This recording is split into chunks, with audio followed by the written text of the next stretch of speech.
मेरा सादर प्रणाम। जैसा कि विषय है अमृत काल के पंचप्राण, और उनमें से प्रमुख जो विषय है वो है विकसित भारत के लक्ष्य। क्या है विकसित भारत? क्या है विकसित भारत की संकल्पना?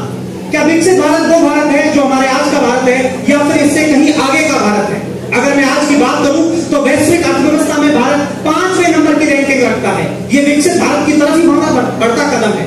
एक तरफ जहां आजादी से पूर्व सन 1500 के आसपास हमारे देश की जो अर्थव्यवस्था थी उसका योगदान 35 से 45% भारत विश्व की अर्थव्यवस्था में होता था, वही योगदान गुलामी के अंश में आकर, यानी कि अंग्रेजों के जब हम गुलाम हुए तब घटकर के 25% से और 1947 तक आते आते 4.25% तक रह गया। अब हमें 2047 तक इन युवाओं के कंधे पर बोझ डालकर उस देश की अर्थव्यवस्था को 26 ट्रिलियन इकोनॉमी की तरफ ले जाना है, और 26 ट्रिलियन इकोनॉमी की तरफ ले जाकर देश को हमें एक नए भारत, विकसित भारत की तरफ बढ़ाना है।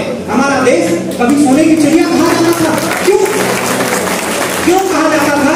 उसका कारण था हमारे यहाँ कोडिंगल द्वीप था, द्वारिका द्वीप था, रेशम मार्ग था, इस तरीके की गतिविधियां थी। सबसे पुरानी हमारी सभ्यता थी, जीरो का आविष्कार था, अंतरिक्ष की हम गणनाएं करते थे, वो सभी हमारे पास था। तब हमारा भारत विकसित भारत था। लेकिन आज हम गुलामी के अंश से ऐसे निकले कि हमारा भारत विकसित भारत से विकासशील भारत पर आ गया। लेकिन मैं आपको यह भी बताना चाहूंगा कि यह भी हमारे लिए सौभाग्य की बात है कि आज भारत में प्रति व्यक्ति आय जो कभी 23,740 रुपए होती थी वो आज 58,118 रुपए हो गई, यानी कि प्रति व्यक्ति आय में हमारी बड़ी बढ़ोतरी हुई है। जीडीपी की अगर मैं बात करूं तो आज से 3 साल पहले भारत जो था वो 11वें नंबर पर था वैश्विक अर्थव्यवस्था में, लेकिन आज 5वें नंबर पर है। अगर मैं बेरोजगारी की बात करूं, हालांकि बेरोजगारी अभी दम हम झेल रहे हैं, लेकिन फिर भी 6.5% है। इतनी ज्यादा बेरोजगारी नहीं है जो आजादी के समय थी। आजादी के समय जब नेहरू और गांधी का युग आया तब हमने आईआईटी, एम्स जैसे अस्पताल दिए, राउरकेला में लोह इस्पात कारखाना बनवाया, झारखंड में हमने लोह इस्पात कारखाना बनवाया।